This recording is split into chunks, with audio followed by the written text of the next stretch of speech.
Oke, Assalamualaikum warahmatullahi wabarakatuh. Kembali lagi di channel YouTube Afif Al Ashwahani. Sebelum menonton video belajar ini, jangan lupa ya, baca bismillah dan doa belajar. Terus like, comment, and subscribe untuk support terus channel YouTube Afif Al Ashwahani biar kamu nggak ketinggalan video-video dari kami berikutnya. Jangan lupa follow juga Instagramnya Afif Al Ashwahani. Ya, pada hari ini kita ingin belajar tentang pasar dan keseimbangan permintaan dan penawaran, yang mana ini merupakan salah satu fundamental atau dasar juga dalam mikroekonomi seperti itu. Nah, masih ingat kan prinsip keenam yang kemarin saya share di video berikutnya, yaitu pasar adalah cara yang baik untuk mengorganisir atau mengalokasikan kegiatan-kegiatan ekonomi. Oke, kenapa pasar merupakan sarana yang baik untuk mengalokasikan sumber daya? Bisa juga kita menanyakan kenapa pasar merupakan sarana yang baik untuk menentukan siapa yang menanam padi, siapa yang memproduksi sepatu, berapa jumlah yang harus diproduksi, dan pertanyaan alokasi sumber daya yang lainnya. Kenapa gitu ya? Karena pasar merupakan cara yang baik untuk menentukan siapa yang membeli padi, membeli beras, siapa yang memproduksi beras dan lain sebagainya. Jawabannya adalah karena adanya harga pasar yang merupakan harga keseimbangan antara permintaan dan penawaran yang berasal dari interaksi dari miliaran orang gitu ya. Jadi kata kuncinya di sini adalah adanya harga pasar. Dan harga pasar itu merupakan harga keseimbangan. Nah, dari sisi supplier, harga pasar tersebut mencerminkan berapa biaya produksi dari sebuah sepatu contohnya di sini. Nah, biaya produksi dari sebuah sepatu itu termasuk di dalamnya berapa jumlah tenaga yang harus digunakan, berapa biaya bahan mentah seperti kulit yang harus dibeli, berapa biaya operasional seperti listrik dan yang lainnya yang harus dikeluarkan, serta biaya produksi-produksi lain plus keuntungan yang didapatkan. Itu dari sisi supplier. Ya, saya ulangin. Jadi harga keseimbangan dalam pasar itu dari sisi supplier itu mencerminkan berapa biaya produksi dari sebuah barang. Contohnya kalau di sini sepatu gitu ya. Di sini harga keseimbangan tersebut sudah mencerminkan berapa gaji yang harus dibayarkan oleh si perusahaan, terus berapa jumlah tenaga kerjanya yang harus digunakan gitu ya. Berapa biaya mentah yang harus dikeluarkan gitu, berapa biaya operasionalnya untuk memproduksi satu unit sepatu seperti itu, dan plus keuntungan yang didapatkannya seperti itu. Nah, dari sisi konsumen, harga tersebut mencerminkan biaya marginal, ya kan? Masih ingat kan ya prinsip ketiga, marginal cost ya, rational people think at margin. Yang menurut konsumen, biaya marginal tersebut lebih rendah dibandingkan dengan marginal benefit yang didapatkan, sehingga konsumen mau membeli sepatu dengan harga keseimbangan pasar. Artinya, harga keseimbangan pasar tersebut merupakan marginal cost bagi konsumen, dan itu ternyata masih lebih rendah dibandingkan dengan marginal benefit yang akan didapatkan dari membeli sepatu.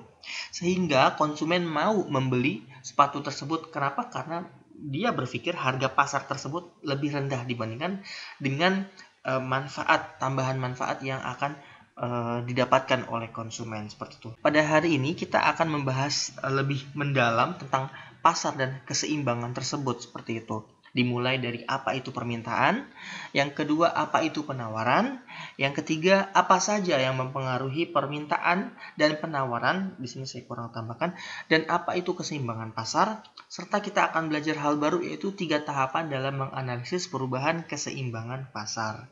Ya.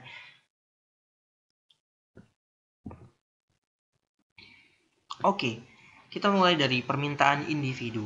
Jadi di sini saya fokusnya ke tabel dulu, lihat tabel dulu ya. Di sini saya punya schedule demand atau tabel permintaan gitu ya. Di sini ada harga, komponen harga, dan ada jumlah kuantitas yang diminta. Nah, saya punya tabel gitu kan. Tabel harga di sini contohnya harga dimulai dari harga 1 gitu ya. Harga 1 bisa dalam misalkan rupiah atau dolar. $1 gitu ya. $1 $2, $3, $4 gitu ya. Dan kuantitas yang diminta ternyata ketika harga $1 itu 4 jumlahnya ya.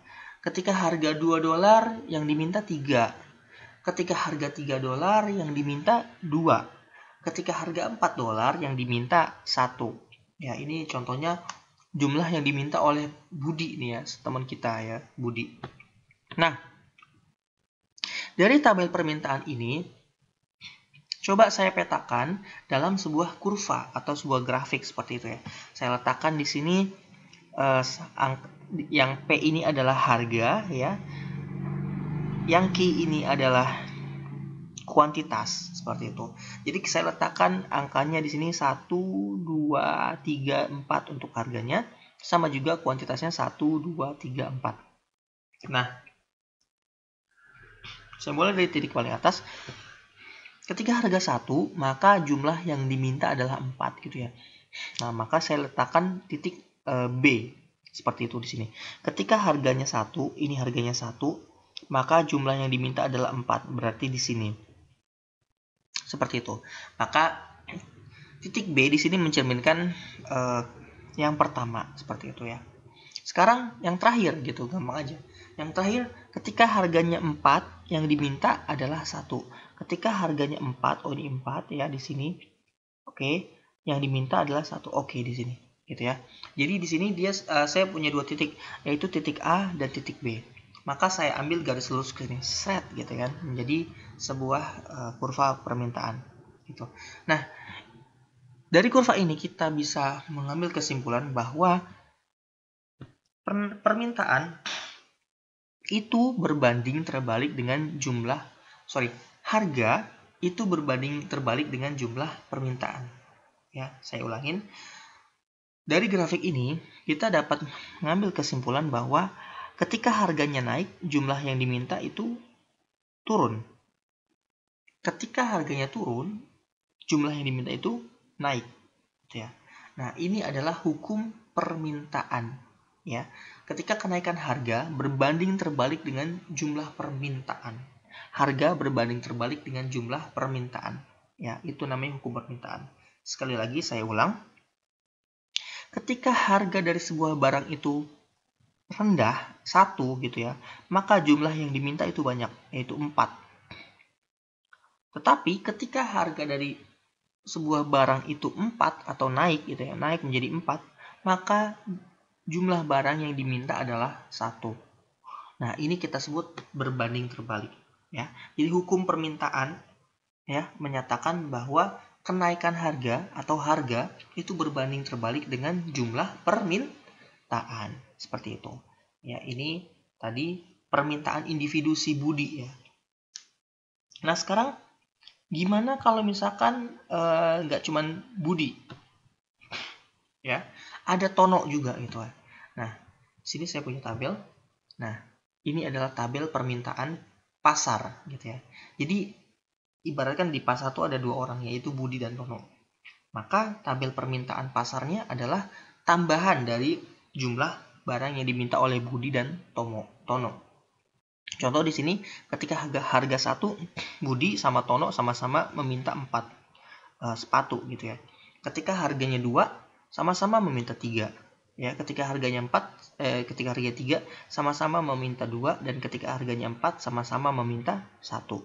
Nah, pasar itu merupakan penjumlahan aja dari jumlah yang diminta Budi dan Tono. Ya. Contoh di sini, ketika harganya 1, pasar berarti total meminta 8. Ketika harganya 2, berarti total meminta 6.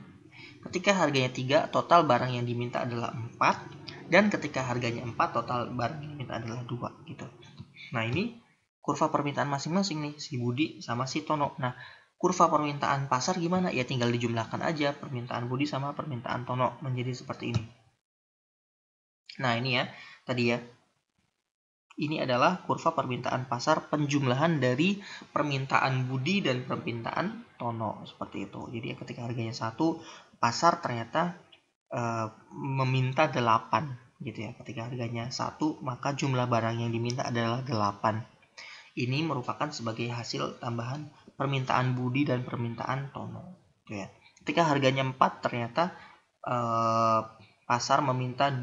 Oh, di sini salah nih, di sini salah apa namanya, salah gambar nih. Sebentar saya koreksi dulu ya. Oke, lanjut lagi teman-teman. Ini sudah saya koreksi. Jadi ini merupakan kurva permintaan pasar yang sebagai hasil dari permintaan tambahan dari Tono dan Budi.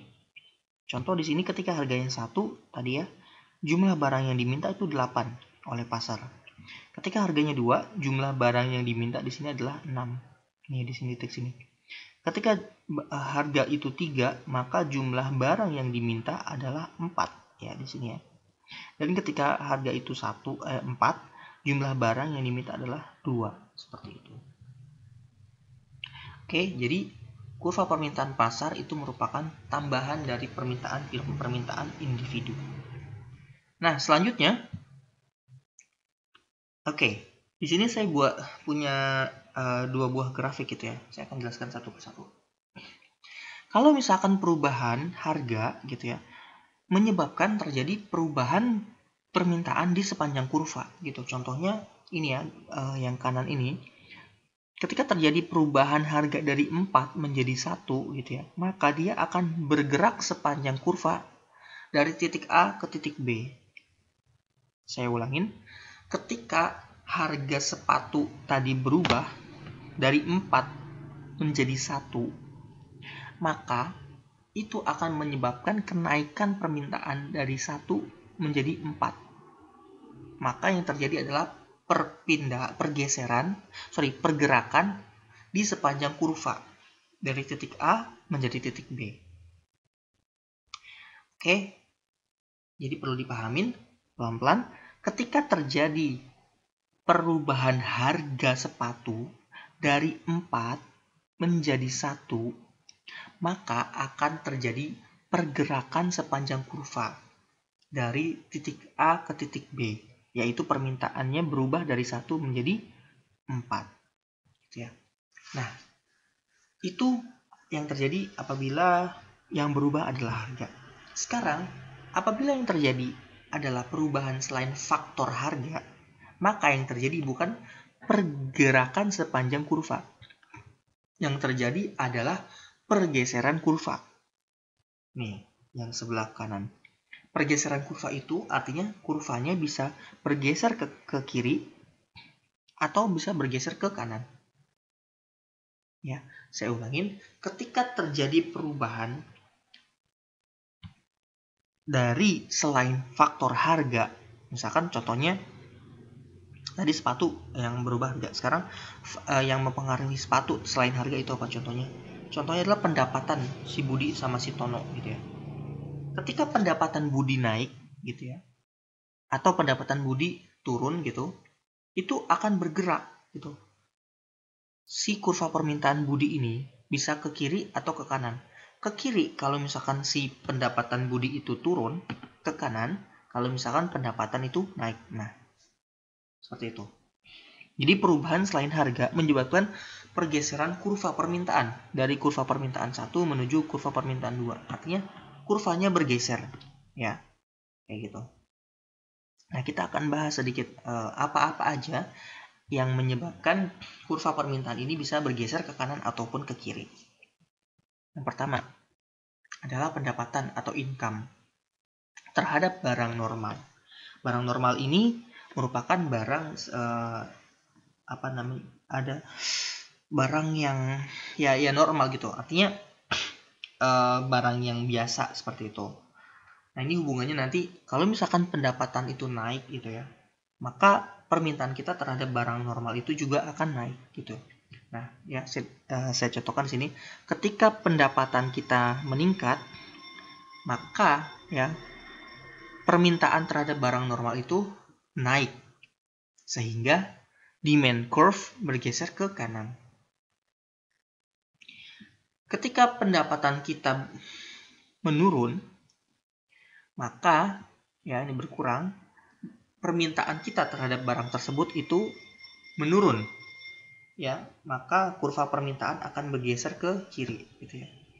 Ini kalau contoh kita titik awalnya di tengah ini ya, di yang oranye, Kalau misalkan pendapatan kita naik gitu ya, maka ini akan bergeser ke atas, ke kanan atas ini. Tapi kalau misalkan pendapatan kita turun, ini akan bergeser ke bawah. Seperti itu. Itu apabila barangnya adalah barang normal. Contohnya sepatu, tas, helm, laptop gitu ya. Nah, sedangkan kalau misalkan terhadap barang inferior itu sebaliknya. Barang inferior ini contohnya nasi aking ya. Dulu saya sering kasih contoh nasi aking atau nasi jagung. Nasi aking itu barang yang inferior, itu bukan barang normal. Kenapa? Karena ketika pendapatan kita naik, kita bukannya semakin banyak makan nasi aking, tapi kita akan beralih ke beras gitu ya. Maka ketika pendapatan kita naik, permintaan kita terhadap nasi aking malah menurun gitu ya. Ketika pendapatannya kita bertambah, permintaan kita terhadap nasi aking malah menurun. Tapi ketika pendapatan kita berkurang, maka permintaan kita terhadap nasi aking malah bertambah gitu ya. Ini kalau kebalikannya saya warnai warna merah gitu ya. Ya gitu. Selanjutnya adalah selera. Nah, ketika selera kita terhadap sesuatu itu meningkat, maka permintaan kita terhadap sesuatu itu akan bertambah pula. Contoh ketika kita seneng banget sama burger gitu ya, maka kurva permintaan kita akan bergeser tuh ke kanan gitu ya. Tapi ketika selera kita terhadap burger itu berkurang, maka kurva permintaan akan bergeser ke kiri ya, atau permintaan kita menurun gitu. Oke, saya ulangi dengan ilustrasi agar menjadi lebih mudah. Contoh di sini selanjutnya adalah harga barang lain atau barang substitusi. Contohnya di sini substitusi antara kopi atau teh. Substitusi itu kalau misalkan kita kopi, penggantinya adalah teh, itu substitusi gitu ya.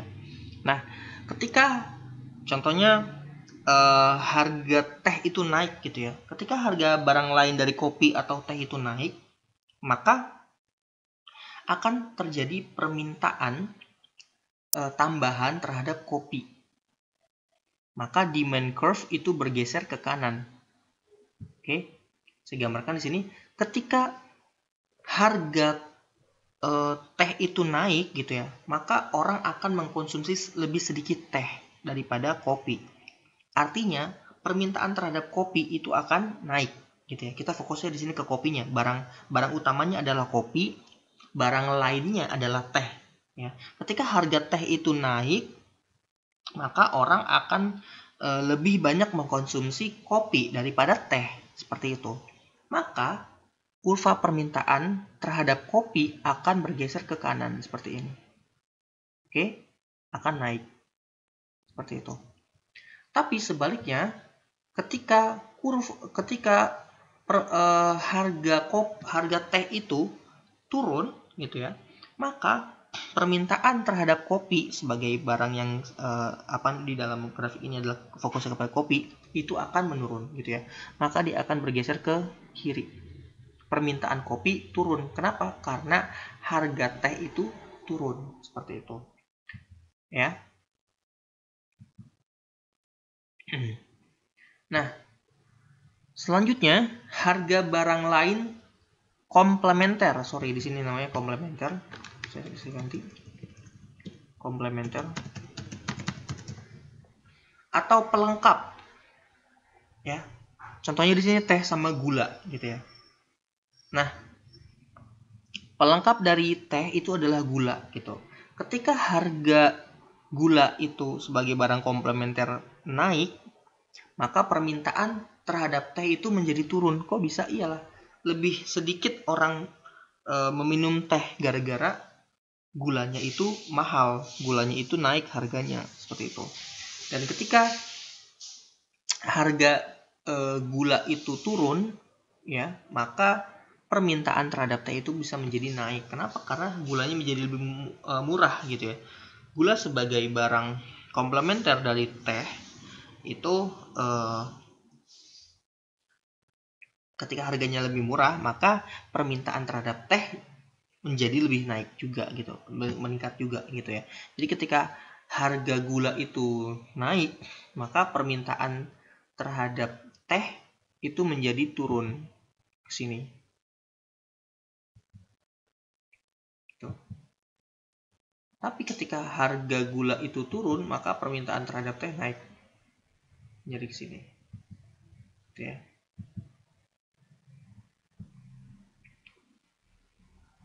Oke.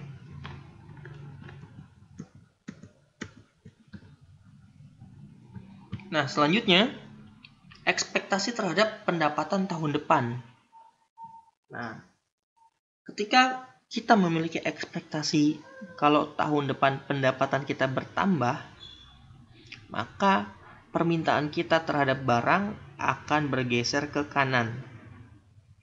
Tetapi ketika ekspektasi pendapatan kita tahun depan itu menurun, contohnya gara-gara corona sekarang ini, mungkin banyak orang yang berekspektasi pendapatannya menurun gitu, maka kurva permintaan dia akan bergeser ke kiri ya. Ya, ketika pendapatan dia naik gitu ya tahun depan, dia mengira bahwa pendapatan dia akan naik tahun depan, maka permintaan dia terhadap barang itu akan naik gitu ya, bergeser ke kanan. Tapi ketika dia berpendapat bahwa kira-kira tahun depan kayaknya pendapatannya akan turun deh, maka dia akan permintaan dia akan bergeser ke kiri seperti itu. Gitu ya. Selanjutnya ekspektasi terhadap harga tahun depan. Nah, ini kalau misalkan dari sisi konsumen menganggap bahwa harga barang tahun depan itu akan bertambah, gitu ya, maka kurva permintaan akan bergeser ke kiri. Oke, saya koreksi. Ketika ekspektasi terhadap harga di tahun depan itu naik gitu ya, kita mengekspektasikan, kita memperkirakan harga sepatu di tahun depan itu akan naik gitu. Maka tahun ini kita akan beli lebih banyak sepatu. Maka permintaan terhadap sepatu itu bergeser ke kanan atau bertambah. Tapi kalau misalkan kita anggap atau kita perkirakan harga sepatu itu tahun depan itu harganya turun, maka permintaan kita terhadap sepatu di tahun ini akan berkurang atau bergeser ke kiri seperti itu. Tuh ya, jadi ini faktor-faktor selain harga yang menggeser ke kanan atau ke kiri kurva permintaan seperti itu ya. Nah, sekarang penawaran gitu. Saya mulai dari tabel lagi. Di sini saya punya tabel harga dan tabel kuantitas yang ditawarkan oleh perusahaan A. Kalau misalkan harganya 1, kuantitas yang ditawarkan adalah 1.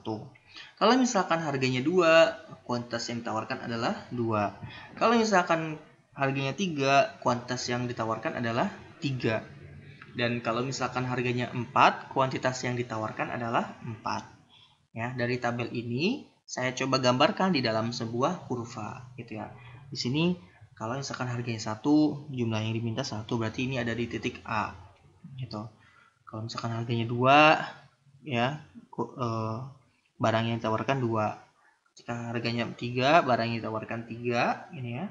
Ketika harganya 4, barang yang ditawarkan itu 4 atau di titik B. Maka saya tarik garis lurus, seret gitu ya. Ini berarti kurvanya positif seperti itu. Maka kenaikan harga berbanding lurus dengan jumlah penawaran. Itu adalah hukum penawaran seperti itu. Nah, ini hanya dari perusahaan A. Nah, bagaimana kalau misalkan ada 2 perusahaan, 3 perusahaan dan seterusnya, maka kita akan punya penawaran pasar namanya. Sama di sini saya punya perusahaan A dan perusahaan B. Masing-masing kalau misalkan harganya 1, jumlah yang diminta 1, harganya 2, jumlah yang ditawarkan 2. Ketika harganya 3, jumlah yang ditawarkan 3 masing-masing. Ketika harganya 4, masing-masing perusahaan menawarkan jumlah 4. Nah, maka penawaran pasar adalah penjumlahan dari perusahaan A dan perusahaan B, seperti itu. Ya, ketika harganya 1, pasar menawar 2 gitu ya, jumlah barangnya. Ketika harganya 2, jumlah barang yang ditawarkan pasar adalah 4. Ketika harganya 3, jumlah penawaran pasar adalah 6. Ketika harganya 4, jumlah penawaran pasar adalah 8. Nah, ini adalah kurva penawaran masing-masing perusahaan. Penawaran perusahaan A dan perusahaan B. Dan ini adalah kurva penawaran pasar yang merupakan penjumlahan dari perusahaan A dan perusahaan B ya. Tadi ini digambarkan ketika harganya 1, maka jumlah yang ditawarkan 2. Ketika harganya 2, jumlah yang ditawarkan 4. Ketika harganya 3, jumlah yang ditawarkan itu 6. Ketika harganya 4, jumlah yang ditawarkan adalah 8. Oke, sama. Ketika harga yang berubah, maka yang terjadi adalah pergerakan sepanjang kurva dari titik A ke titik B. Ketika yang berubah adalah harga. Tetapi ketika yang berubah adalah faktor selain harga, maka itu bukan menyebabkan pergerakan sepanjang kurva, tapi pergeseran kurva ke kanan atau ke kiri. Ya, ke kanan itu ke yang biru, ke kiri itu yang orange, seperti itu. Nah, faktor-faktor apa saja yang menyebabkan kurva penawaran ini bergeser dari ke kanan ataupun ke kiri? Yang pertama adalah harga bahan baku atau input price. Nah, ketika harga bahan baku itu naik, maka kurva penawaran akan bergeser ke kiri. Contohnya kulit. Kulit merupakan bahan baku bagi sepatu gitu ya. Ketika harga kulit itu naik, maka kurva penawaran terhadap sepatu akan bergeser ke kiri atau berkurang gitu ya. Akan bergeser ke kiri dari yang hitam ke yang orange seperti itu. Tapi ketika harga bahan baku itu berkurang atau menurun gitu ya, harga kulitnya menurun, maka kurva penawaran terhadap sepatu akan bergeser ke kanan atau bertambah. Nah, seperti itu, dari yang hitam menjadi kurva yang biru seperti itu ke bawah sini. Terus teknologi.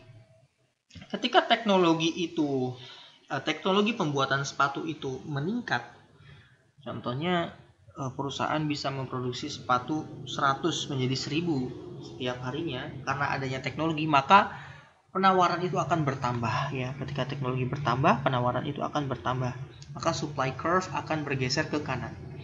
Tapi kalau misalkan teknologinya itu malah mundur gitu ya, maka kurva penawaran akan bergeser ke kiri seperti itu. Nah, jadi kalau misalkan dengan adanya teknologi, maka dia akan bergeser dari kurva penawaran yang hitam menjadi yang biru ya. Seperti itu. Tapi ketika teknologinya itu mundur, maka dia akan bergeser ke kiri dari kurva warna hitam menjadi warna orange seperti itu. Nah, selanjutnya ekspektasi harga barang di tahun depan gitu. Nah, ini kebalikannya. Kalau misalkan perusahaan itu menganggap bahwa tahun depan akan naik barangnya, maka tahun ini dia akan memproduksi lebih sedikit barang. Kenapa? Karena mendingan produksinya nanti tahun depan gitu ya. Maka supply curve akan bergeser ke kiri. Tapi kalau misalkan perusahaan berekspektasi bahwa tahun depan harga barang itu akan turun gitu ya, maka dia akan memproduksi lebih banyak di tahun ini. Maka dia akan menawarkan lebih banyak di tahun ini, seperti itu. Maka supply curve akan bergeser ke kanan, seperti itu. Yang terakhir, jumlah penjual. Kalau misalkan ada lebih banyak penjual, maka supply curve akan bergeser ke kanan atau bertambah jumlah penawarannya. Tapi kalau misalkan jumlah penjual itu berkurang, maka tentu penawarannya akan bergeser ke kiri atau sedikit yang menawarkan barang. Nah, kalau kita gabungkan sekarang antara permintaan dan penawaran, maka yang terjadi adalah keseimbangan pasar. Nah, di titik inilah di mana terjadinya transaksi ya antara supply dan demand antara penjual dan pembeli. Nah, di sini keseimbangan dari pasar itu adalah 2,5 harganya. Dan keseimbangan jumlahnya adalah 5. Ya, saya ulangin. Jadi keseimbangan pasar yang sering saya ucapkan atau sering saya sampaikan adalah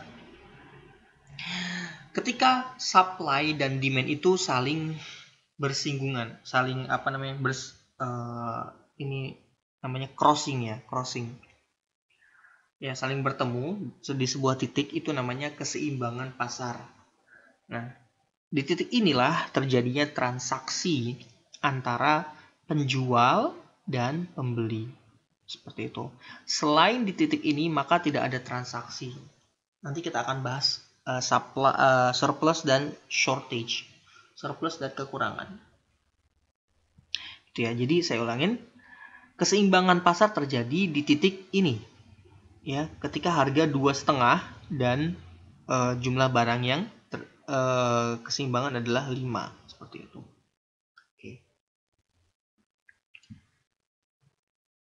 Nah, sekarang saya punya 2 titik, yaitu titik B dan titik A. Ketika supplier memproduksi barang di titik A, maka yang terjadi adalah surplus. Surplus itu artinya kelebihan barang di pasar, gitu ya. Nah, ketika terjadi surplus, maka tidak terjadi transaksi, barangnya itu kelebihan, gitu ya. Maka supplier akan menurunkan harga untuk meningkatkan penjualan. Dari titik A kembali lagi ke titik keseimbangan di sini. Let's say ini adalah titik C, gitu ya. Nah, kebalikannya, ketika supplier terlalu sedikit memproduksi barang, yaitu di barang B, tetapi kita lihat di sini permintaannya besar, gitu ya, 7. Dia cuma memproduksi 3, yang barang yang diminta adalah 7, gitu ya. Berarti ada kekurangan 4, shortage.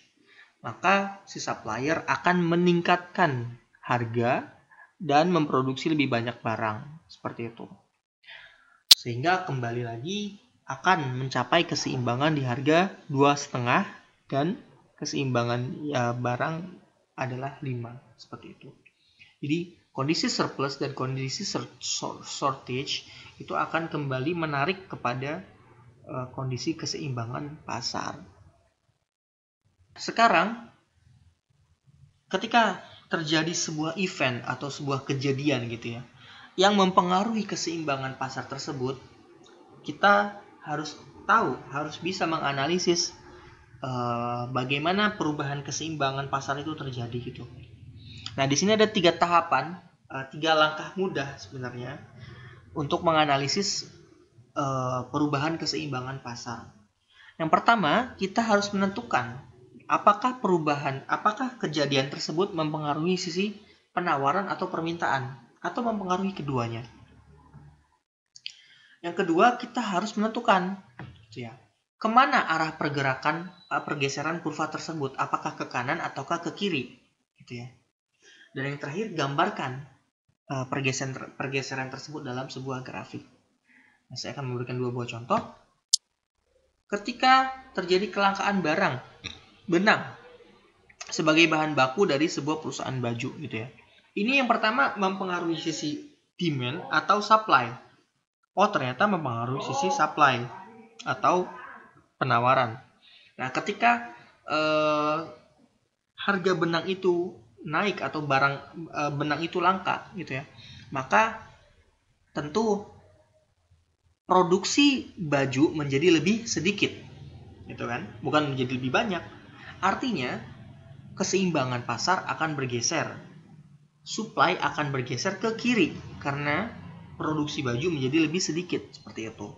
Dari sini ke sini, gitu. Jadi ketika terjadi kelangkaan benang, maka akan terjadi pergeseran keseimbangan dari harga 2,5 dan jumlah kuantitas 5 menjadi harga keseimbangannya 3 dan jumlah barang yang keseimbangan adalah 4, seperti itu. Di sini titik ini, ya. Contoh kedua, ketika terjadi kenaikan pendapatan gitu ya dari sisi konsumen, itu apa yang mempengaruhi? Oh, ternyata tidak mempengaruhi supply tapi mempengaruhi demand gitu ya. Ketika terjadi kenaikan pendapatan, maka konsumen akan mampu membeli lebih banyak barang. Maka kurva demand akan bergeser dari keseimbangan ke kanan. Contohnya di sini tadi harga keseimbangan adalah 2,5 dan 5. Harganya 2,5 dan keseimbangan jumlah yang diminta adalah 5. Ketika terjadi kenaikan pendapatan, maka ini akan bergeser ke kanan. Contoh di sini kita lihat keseimbangannya adalah di harga 3 dan jumlah yang jumlah keseimbangan pasarnya adalah 6. Seperti itu. Jadi kita harus tentukan dulu kenaikan pendapatan ini berefek ke bagian supply atau bagian demand, atau malah keduanya. Itu bisa juga gitu ya. Setelah itu kita harus memutuskan apakah kenaikan pendapatan ini menggeser demand ke kanan atau menggeser kurva demand ke kiri. Ke kanan itu artinya bertambah, ke kiri itu artinya berkurang. Seperti itu. Oke? Begitu teman-teman untuk belajar hari ini, yaitu tentang pasar dan keseimbangannya. Tadi saya recap sedikit, kita sudah membahas tentang apa itu permintaan dan apa-apa aja faktor yang mempengaruhi permintaan. Terus juga kita sudah belajar apa itu penawaran dan apa saja yang mempengaruhi penawaran. Dan juga kita sudah belajar tentang keseimbangan antara penawaran dan permintaan. Dan bagaimana cara menganalisis perubahan keseimbangan pasar seperti itu dengan 3 tahapan tadi. Oke? Apabila ada pertanyaan, silakan sampaikan di kolom komentar. Terima kasih. Assalamualaikum warahmatullahi wabarakatuh.